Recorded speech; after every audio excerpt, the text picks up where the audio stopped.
Your life worth? Life ಸಾಧಿಸಲಿಲ್ಲ ಅಂದ್ರೆ ಮೂಗಿನ ಮೇಲೆ, ಈಗ ರವಿ ವಿಚಾರ, ಆ ಕೂಲಿ ಹುಡುಗನ ವಿಚಾರ ಹೇಳ್ತಾ ಇದ್ರೆ ನಿಮಗೆ ಗೂಸ್ ಬಂಪ್ಸ್ ಬರಲ್ಲ? ವಾ, ಆಶ್ಚರ್ಯವಾದ. ನಿನ್ನನ್ನು ನೋಡಿದವ್ರಿಗೆ ಆಶ್ಚರ್ಯ ಆಗ್ಬೇಕು, ನಿನ್ನ ಬಗ್ಗೆ ಕೇಳಿದವರಿಗೆ ಆಶ್ಚರ್ಯ ಆಗ್ಬೇಕು, ನಿನ್ನ ಬಗ್ಗೆ ಒಬ್ಬರು ಇನ್ನೊಬ್ಬರು ಹೇಳ್ತಾ ಇದ್ರೆ ಹೌದಾ ಅಂತ ಆಶ್ಚರ್ಯ ಆಗ್ಬೇಕು. ಪ್ರಿಯ ವೀಕ್ಷಕರೇ, ನಿಮಗೆಲ್ಲ ಅನಂತ ಅನಂತ ಧನ್ಯವಾದಗಳು. ಬನ್ನಿ ಸ್ನೇಹಿತರೆ, ಇವತ್ತು ನಿಮಗೆಲ್ಲ ಒಂದು ಹೊಸದಾದ ವಿಡಿಯೋವನ್ನು ತೆಗೆದುಕೊಂಡು ಬಂದಿದ್ದೀನಿ. ಇವರ ಮಾತುಗಳನ್ನ ಕೇಳ್ತಾ ಇದ್ದರೆ ಅದ್ಭುತ ಅನಿಸುತ್ತೆ. ಜೀವನದಲ್ಲಿ ಏನಾದರೂ ಬದಲಾವಣೆಗಳನ್ನ ಮಾಡ್ಕೋಬೇಕು ಅನಿಸುತ್ತೆ. ಆ ಅದ್ಭುತವಾದ ಕಾರ್ಯಕ್ರಮ ನಡೆದಿದ್ದು ಚಿತ್ರದುರ್ಗ ಜಿಲ್ಲೆಯ ಹೊಸದುರ್ಗದಲ್ಲಿರುವಂತಹ ಸದ್ಗುರು ಸೇವಾಶ್ರಮದಲ್ಲಿ. ಕಾರ್ಯಕ್ರಮ ಏನಂತೀರಾ? ವಿವೇಕಾನಂದರ ಚಿಂತನೆಗಳು. ಈ ಒಂದು ಕಾರ್ಯಕ್ರಮ 26ನೇ ವರ್ಷದ ಕಾರ್ಯಕ್ರಮ ಸ್ನೇಹಿತರೆ. ವಿವೇಕಾನಂದರ ಒಂದು ಸಾಲುಗಳು ಏನಿದ್ದಾವೆ, ವಾಕ್ಯಗಳು ಏನಿದ್ದಾವೆ, ಒಂದೊಂದನ್ನು ಕೂಡ ಕೇಳ್ತಾ ಇದ್ದರೆ ಮೈ ರೋಮಾಂಚನಗೊಳ್ಳುತ್ತೆ. ಆ ಒಂದು ಮಾತುಗಳನ್ನು ಇವ್ರ ಬಾಯಿಂದಲೇ ಕೇಳುವಂತ್ರಿ ಸ್ನೇಹಿತರೆ. ಎಷ್ಟು ಅದ್ಭುತವಾಗಿ ಹೇಳ್ತಾರೆ. ಈ ಒಂದು ಕಾರ್ಯಕ್ರಮವನ್ನು ನಾನು ಕೂಡ ವೀಕ್ಷಣೆ ಮಾಡಿದೆ. ಹಾಗಾಗಿ ಈ ವಿಡಿಯೋನ ಮಾಡಬೇಕು ಅನ್ನಿಸ್ತು, ವಿಡಿಯೋನ ಮಾಡಿದ್ದೇನೆ. ಈ ವಿಡಿಯೋ ಇಷ್ಟ ಆದರೆ ಈ ಚಾನಲ್ನ ತಪ್ಪದೇ ಸಬ್ಸ್ಕ್ರೈಬ್ ಮಾಡ್ಕೊಳ್ಳಿ. ಇದೇ ರೀತಿ ಹೆಚ್ಚೆಚ್ಚು ವಿಡಿಯೋಗಳನ್ನ ಮಾಡಲಿಕ್ಕೆ ನಮಗೆ ಸ್ಫೂರ್ತಿ ಸಿಗುತ್ತೆ. ಬನ್ನಿ ಇವರ ಮಾತುಗಳನ್ನ ಕೇಳೋಣ. ಸಾವಿರಾರು ಸಂಖ್ಯೆಯಲ್ಲಿ ಹರಿದು ಬಂದಂಥ ಭಕ್ತರು ಇದ್ದರು. ಆಧ್ಯಾತ್ಮದ ಬಗ್ಗೆ ತಿಳ್ಕೊಳ್ಬೇಕು ಅಂತ ಆಸೆಪಟ್ಟು ಬಂದಿದ್ದಂಥ ಜನರಿದ್ದರು ಸ್ನೇಹಿತರೆ. ಎಲ್ಲಿ ಆನಂದ ಸಿಗುತ್ತೆ ಅಂದರೆ ಅದು ಆಧ್ಯಾತ್ಮದಲ್ಲಿ ಅಂತ ಹೇಳುವಂಥ ನೂರಾರು ಜನರನ್ನು ನಾನಲ್ಲಿ ನೋಡಿದೆ. ಆಧ್ಯಾತ್ಮ ನಮ್ಮ ಮನಸ್ಸಿನ ಒಂದು ಆತ್ಮ ಸ್ನೇಹಿತರೆ. ಆನಂದ, ಪರಮಾನಂದ ಎಲ್ಲಿದೆ ಅಂದರೆ ಆಧ್ಯಾತ್ಮದಲ್ಲಿ ಅಂತ ಹೇಳ್ಬೋದು. ಬನ್ನಿ ಇವ್ರ ಮಾತುಗಳನ್ನು ಇವ್ರ ಬಾಯಲ್ಲೇ ಕೇಳೋಣ. ತುಂಬ ಹೊತ್ತು ನಿಮ್ಮ ಸಮಯವನ್ನು ನಾನು ತೆಗೆದುಕೊಳ್ಳೋದಿಲ್ಲ, ಆದರೆ ತಪ್ಪದೇ ಈ ಚಾನಲ್ನ ಸಬ್ಸ್ಕ್ರೈಬ್ ಮಾಡ್ಕೊಳ್ಳಿ.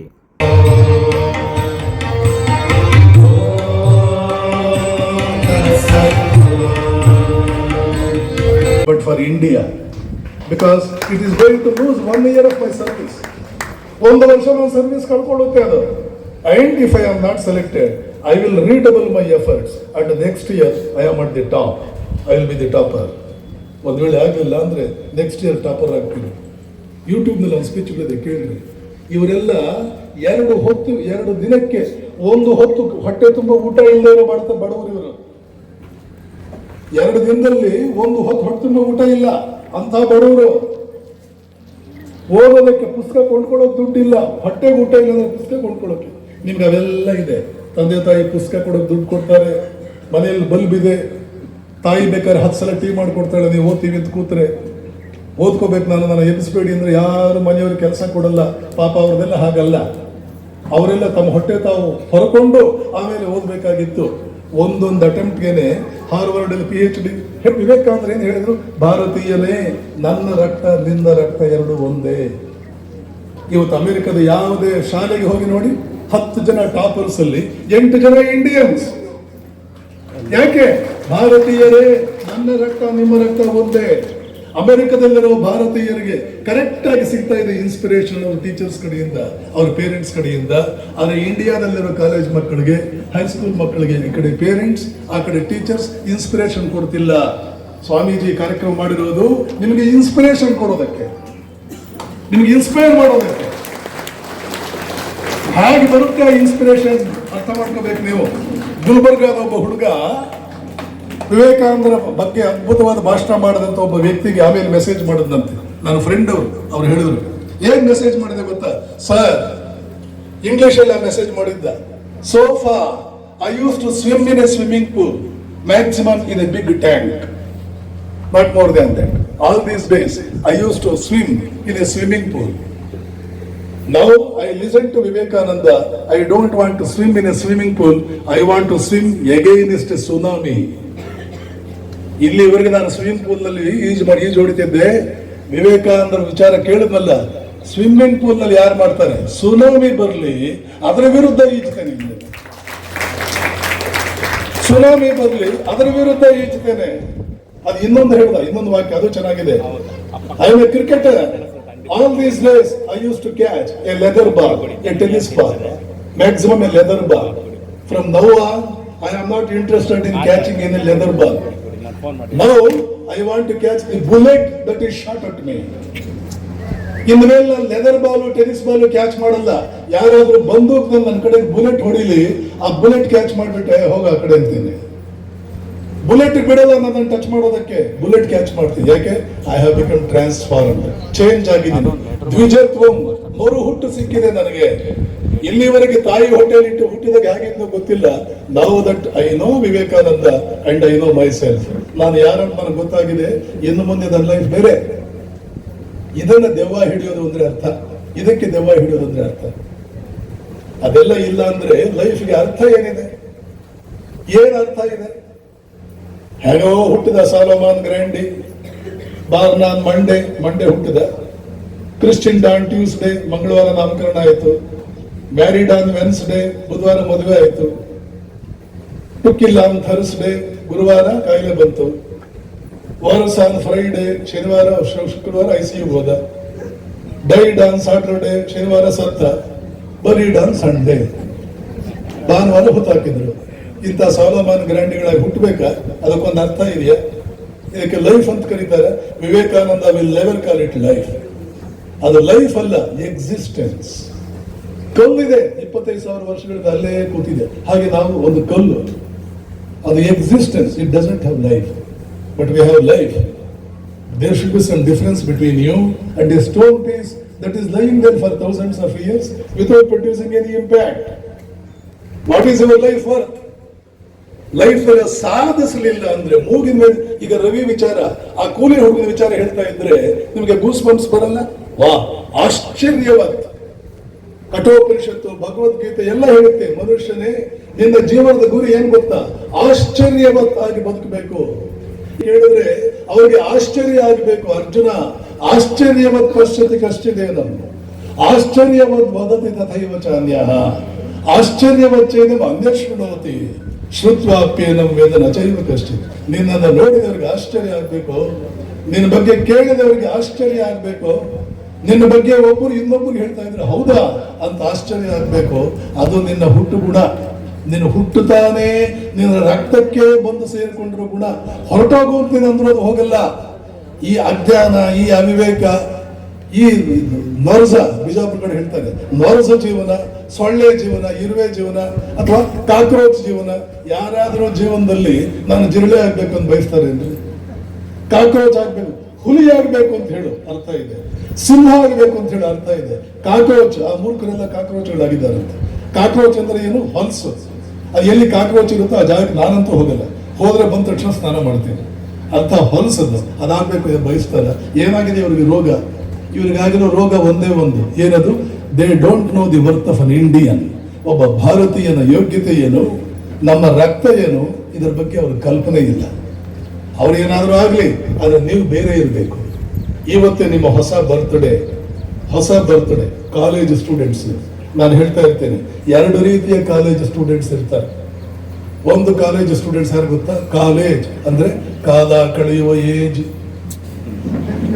ಎಷ್ಟೋ ಹುಡುಗರಿಗೆ ಕಾಲೇಜ್ ಏನು? ಕಾಲ ಕಳೆಯುವ ಏಜ್. ನೀವು ಹಾಗಾಗಬಾರ್ದು. Call age at which you are suppose to respond to a call. ಒಂದು ಕಾಲ್ ಬರ್ತಾ ಇದೆ, call of your motherland. India ನಿಮ್ಗೊಂದು ಕಾಲ್ ಕೊಟ್ಟಿದೆ. ಏನದು? Arise, awake, stop not till the goal is reach. That is the call. ಎದ್ದೇಳು, ಗುರಿ ಮುಟ್ಟುವವರೆಗೆ ನಿಲ್ಲದಿರು. ಒಂದು ಕಾಲ್, silent ಆಗಿ ಕಾಲ್ ಬರ್ತಾ ಇದೆ. ಆ ಕಾಲ್ಗೆ ರೆಸ್ಪಾಂಡ್ ಮಾಡು. Age at which you are suppose to respond to that ಕಾಲ್.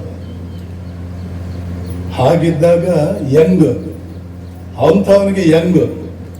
ಅದಿಲ್ಲ ಅಂದ್ರೆ ಹೆಂಗೆಂಗೋ ಆಗ್ತಿರೋ, ಹೆಂಗೆಂಗೋ ಇರ್ತಿರೋ. ಹೆಂಗೆಂಗೋ decide it today, right now itself. ಹೀಗಾಗಿ ಪ್ರೀತಿಯ ಬಂಧುಗಳೇ, ಪರಮ ಪೂಜ್ಯರು ನಾನು ಬರಬೇಕು ಅಂತ ಬಯಸಿದರು. ಅವರನ್ನು ನಾನು ಹಿಂದೆ ಒಂದ್ಸಲ ನೋಡಿದ್ದೆ.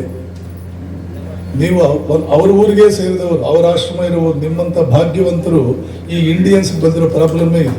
ಅವ್ರು ಎಷ್ಟು ಭಾಗ್ಯವಂತರು ಅಂತ ಅವ್ರಿಗೆ ಅರ್ಥವೇ ಆಗಲ್ಲ. ಬೇರೆಯವ್ರಿಗೆ ಅರ್ಥ ಆಗುತ್ತೆ, ನಿಮ್ಗೆ ಅರ್ಥ ಆಗಲ್ಲ. ಅವರು ನಿಮ್ಮೂರಿನವರೇ. ಅವಾಗ ಬಂದು ನೀವು ಅವ್ರ ಕಡೆಯಿಂದ ಆಶೀರ್ವಾದ ತಗೋಬಹುದು. ಅವಧೂತರ ಆಶೀರ್ವಾದ, ಮಹಾತ್ಮರ ಆಶೀರ್ವಾದ, ತಪಸ್ವಿಗಳ ಆಶೀರ್ವಾದ ಬಹಳ ದೊಡ್ಡ ಶಕ್ತಿ ಇರುತ್ತೆ. ನಮ್ಮ ಆಶ್ರಮಕ್ಕೆ, ಗದಗಿನ ಆಶ್ರಮಕ್ಕೆ ಬನ್ನಿ, ಯಾವಾಗ ಬೇಕಾದ್ರೂ ಒಂದು 100 ಜನ ಹುಡುಗರು ಓದ್ತಾ ಇರ್ತಾರೆ.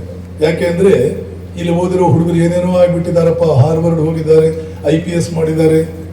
ಹೀಗಾಗಿ ಬಂದು 100 ಹುಡುಗರು ಇರ್ತಾರೆ, ಅಲ್ಲೇ ಇರ್ತಾರೆ. ಹಾಸ್ಟೆಲ್ ಇಲ್ಲ ನಮ್ದು, ಎಲ್ಲೆಲ್ಲಿಯವರೋ ಬಂದು ಓದ್ತಾ ಇರ್ತಾರೆ. ನಮ್ಮಲ್ಲಿ ನಾನು ಓದಿದ್ದು ಬೆಂಗಳೂರು ರಾಮಕೃಷ್ಣ ಆಶ್ರಮದಲ್ಲಿ. ಅಲ್ಲಿ ಹೋಲಿ ಮದರ್ಸ್ ರಾಕ್ ಅಂತಿದೆ, ಶಾರದಾ ಮಾತೆ ಶಿಲೆ. ಆ ಶಾರದಾ ಮಾತೆ ಶಿಲೆ ಹತ್ರ ಕೂತ್ಕೊಂಡೆ ಅಲ್ಲಿ ಓದಿದ್ದಕ್ಕೆ ಕೆಮಿಸ್ಟ್ರಿ ನನಗೆ ಮರೆತೋರ್ಲೇ ಇಲ್ಲ. ಸಾಮಾನ್ಯವಾಗಿ ಕೆಮಿಸ್ಟ್ರಿ ನನಗೆ ಕಲಿಯೋ ಕಷ್ಟ ಅಲ್ವಾ? ಆಲ್ಡಿಹೈಡ್ಸ್, ಆಲ್ಕೋಹಾಲ್ಸ್, ಆರ್ಗ್ಯಾನಿಕ್ ಕೆಮಿಸ್ಟ್ರಿನಲ್ಲಿ ಸ್ವಲ್ಪ ರಂಗೋಲಿ ಹಾಕೋ ರೀತಿಯಲ್ಲಿ ಸ್ಟ್ರಕ್ಚರಲ್ ಫಾರ್ಮುಲಾ ಇರುತ್ತೆ ಬಂದ್ಬಿಟ್ರೆ, ಇನ್ಆರ್ಗ್ಯಾನಿಕ್ ಕೆಮಿಸ್ಟ್ರಿ, ಹ್ಯಾಲೈಡ್ಸ್ ಅಂತೂ ಬಹಳ ಕಷ್ಟ ನೆನ್ಪಿಟ್ಕೊಳ್ಳೋಕ್ಕೆಲ್ಲ. ನೋಬಲ್ ಎಲಿಮೆಂಟ್ಸ್, ನೋಬಲ್ ಗ್ಯಾಸಸ್ ಎಲ್ಲ ಬಹಳ ಕಷ್ಟ. ಆದರೆ ಅಲ್ಲಿ ಓದಿ ಒಂದು ಸಲ ಓದಿದ್ರೆ ಸಾಕು, ಫಸ್ಟ್ ಕ್ಲಾಸ್ ಆಗಿ ಸ್ಥಳ ಮಹಿಮೆ ಅಂತ ಒಂದಿದೆ, ಗುರು ಮಹಿಮೆ ಅಂತ ಒಂದಿದೆ, ಸ್ಥಳ ಮಹಿಮೆ ಅಂತ ಒಂದಿದೆ. ಬನ್ನಿ, ನನಗನ್ಸಿದ ಮಟ್ಟಿಗೆ ಇಲ್ಲೆಲ್ಲ ಕೂತ್ಕೊಂಡು ಓದ್ಕೊಳ್ಳೋಕೆ ಆಕ್ಷೇಪಣೆ ಇಲ್ಲ ಅಂತ ಅಂದ್ಕೊಳ್ತೀನಿ ನಾನು. ಬಂದು ಗುರುಗಳ ಆಶೀರ್ವಾದ ತಗೊಂಡು ಸಂಪರ್ಕ ಇಟ್ಕೊಂಡು ಸ್ವಾಮಿ ವಿವೇಕಾನಂದನ ಮೊದಲ ಅಂತ ಮಹಾತ್ಮರ ಚಿಂತನೆಗಳನ್ನು ಓದ್ತಾ ಒಂದು ವಿಷನ್ ಬರಲಿ ನಿಮಗೆ. ವಾಟ್ ಐ ಆಮ್ ವರ್ತ್, ನನ್ನ ಬೆಲೆ ಏನು, ನನ್ನ ಯೋಗ್ಯತೆ ಏನು, ಹೇಗೆ ಬದುಕಬೇಕು, 10ರಲ್ಲಿ 11 ಆಗ್ಬೇಕಾ, ಹಿಸ್ಟ್ರಿ ಕ್ರಿಯೇಟ್ ಮಾಡಬೇಕಾ. ಹಿಸ್ಟ್ರಿ ಪುಸ್ತಕದಲ್ಲಿ ನನ್ನ ಬಗ್ಗೆ 2 ಚಾಪ್ಟರ್ ಬರಲಿಲ್ಲ ಅಂದ್ರೆ ನಾನು ಹುಟ್ಟಿದ ಪ್ರಯೋಜನ. ಐನ್ಸ್ಟೈನ್ ಏನು ಹೇಳ್ತಾರೆ ಗೊತ್ತಾ? ಆಲ್ಬರ್ಟ್ ಐನ್ಸ್ಟೈನ್, ಕೇಳಿಸ್ಕೊಂಡು, ಇದೇ ಲಾಸ್ಟ್ ವಾಕ್ಯ. ಪ್ರತಿಯೊಬ್ಬ ಮನುಷ್ಯನ ಬ್ರೈನ್ಗೆ 8 ನೋಬೆಲ್ ಪ್ರೈಸ್ ಪಡ್ಕೊಳ್ಳುವಷ್ಟು ಸಾಮರ್ಥ್ಯ ಇದೆ. ಪ್ರತಿಯೊಬ್ಬ ಮನುಷ್ಯನ ಬ್ರೈನ್ಗೆ cerebral system, cerebellum, left brain, right brain ಅಂತೆಲ್ಲ ಇದೆ. ಆ ಸೆರೆಬ್ರಲ್ ಸಿಸ್ಟಮ್ಗೆ 8 ನೋಬೆಲ್ ಪ್ರೈಸ್ ತಗೊಳ್ಳುವಷ್ಟು ಸಾಮರ್ಥ್ಯ ಇದೆ. ನಮ್ಗೆ ಒಂದಾದ್ರೂ ಬೇಡ? ನೋಬೆಲ್ ಪ್ರೈಸ್ ಅಂದ್ರೆ ಗೊತ್ತಾ? ಎಲ್ಲ ನಿದ್ದೆ, ಕುಂಭಕರ್ಣ ಗೊತ್ತದವರು ಗೊತ್ತಿದೆಯಾ? ಸೊ ಮುಖದಲ್ಲಿ ಯಾವಾಗ ಒಂಚೂರು ಎಕ್ಸ್ಪ್ರೆಷನ್ ಹೀಗೆಲ್ಲ ಮಾಡಿ, ಆ ಥರ ಎಲ್ಲ ಮಾಡ್ತಾ ಇರ್ಬೇಕು. ಕಂಬ ಇದ್ದಂಗಿರ್ಬಾರ್ದು, ಸ್ಟೋನ್ ಸ್ಟ್ಯಾಚ್ಯೂಸ್ ಇದ್ದಂಗಿರ್ಬಾರ್ದು. ನೋಬೆಲ್ ಪ್ರೈಸ್ ಅಂದ್ರೆ ಗೊತ್ತಿದೆ ತಾನೆ? Who is the first Indian to get Nobel prize? ಯಾರು ಹೇಳ್ತಾ ಇದ್ದಾರೆ? ಫಸ್ಟ್ ನೋಬೆಲ್ ಪ್ರೈಸ್ ಅಲ್ಲ, CV ರಾಮನ್ ಅಲ್ಲ, Rabindranath Tagore. First Asian to get Nobel prize Rabindranath Tagore. ಹೀಗಾಗಿ ಪ್ರೀತಿಯ ವಿದ್ಯಾರ್ಥಿಗಳೇ, ನಿಮ್ಮ ಶಕ್ತಿ ಸಾಮರ್ಥ್ಯಗಳನ್ನು ಅರಿತುಕೊಳ್ಳಿ, ವೇಸ್ಟ್ ಮಾಡ್ಕೋಬೇಡಿ. ಒಂದು ವಾಕ್ಯವನ್ನು ಇಲ್ಲಿಂದ ತಗೊಂಡು ಹೋಗಿ ಇಡೀ ಯುರೋಪು ನಡುಸ್ತಾ ಇದೆ, ಜಗತ್ತನ್ನು ಆಳ್ತಾ ಇದೆ, ನಮ್ಮ ಸಮಾನ ಯಾರು ಅಂತ ಬೀಗ್ತಾ ಇದೆ. ಆ ವಾಕ್ಯ ನಮ್ಮದು. 50,000 ವರ್ಷಗಳ ಹಿಂದೆ ನಮ್ಮವರು ಅದನ್ನು ಕಂಡು ಹಿಡಿದಿದ್ದು. ಅಂತಹ ವಾಕ್ಯಗಳು ಸಾವಿರಾರು ಕಾಯ್ತಾ ಇದೆ ನಮಗೋಸ್ಕರ, ನಮ್ಮ ಅಟೆನ್ಷನ್ ಆ ಕಡೆ ಹೋಗ್ಲಿ ಅಂತ. ನಮ್ಮ ಅಟೆನ್ಷನ್ ಹೋಗ್ತಾನೇ ಇಲ್ಲ. ಎಲ್ಲಿವರೆಗೆ ಹಾಗಾದ್ರೂ ಆಯ್ತು, ಇನ್ನು ಮುಂದೆ ಅಟೆನ್ಷನ್ ಹೋಗ್ಲಿ, ಅದನ್ನು ಉಪಯೋಗಿಸ್ಕೊಳ್ಳಿ, ಜೀವನಗಳ ಪರಿವರ್ತನೆ ಹೊಂದಿ ಅದ್ಭುತವಾದ ಜೀವನ ನಿಮ್ಮದಾಗಲಿ ಅಂತ ನಾನು ಭಗವಾನ್ ಶ್ರೀರಾಮಕೃಷ್ಣರಲ್ಲಿ, ಮಹಾಮಾತೆ ಶಾರದಾದೇವಿಯವರಲ್ಲಿ, ಶ್ರೀಮತ್ ಸ್ವಾಮಿ ವಿವೇಕಾನಂದರಲ್ಲಿ, ಜಗದ್ಗುರು ದತ್ತಾತ್ರೇಯರಲ್ಲಿ, ಗಣಪತಿಯಲ್ಲಿ, ಭಗವಾನ್ ಮಹಾಗಣಪತಿಯಲ್ಲಿ, ಜಗತ್ತಿನ ಎಲ್ಲ ದೇವತೆಗಳಲ್ಲಿ ಪ್ರಾರ್ಥನೆ ಮಾಡಿಕೊಂಡು ನನ್ನ ಮಾತು ಮುಗಿಸ್ತೇನೆ. ಜಯರಾಮ್.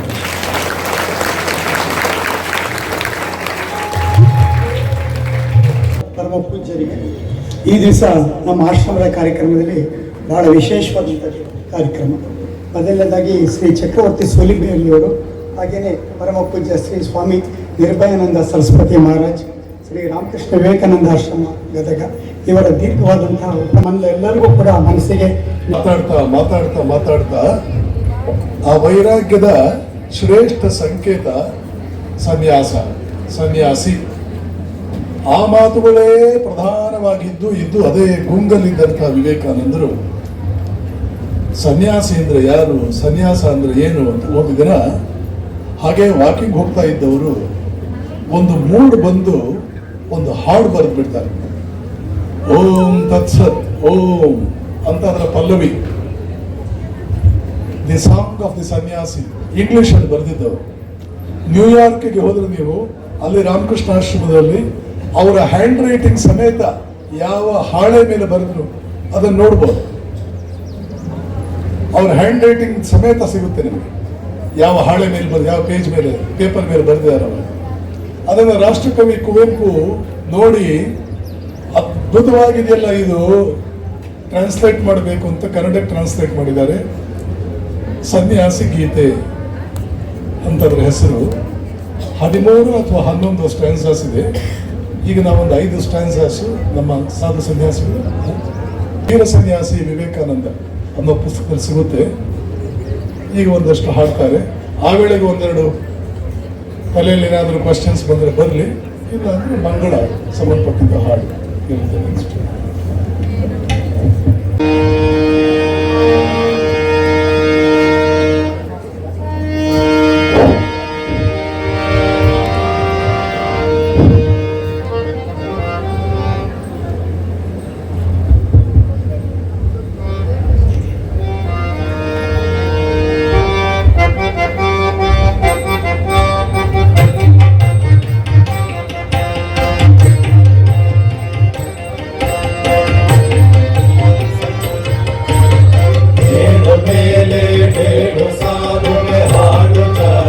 ಹಾಡನು ಹಾಡಿನಿಂದೆ ಚರಿಸು ಮಲಗಿಹ ನಮ್ಮ ಈ ತಾಯಿ ಹಾಡನು. ದೂರಗಡವಿಯೊಡಲ್ಲಿ ಲೌಕಿಕ ವಿಷಯ ವಾಸನೆ ಮುಟ್ಟದು, ಎಲ್ಲಿ ಗಿರಿಗುಹೆ ತಂದರ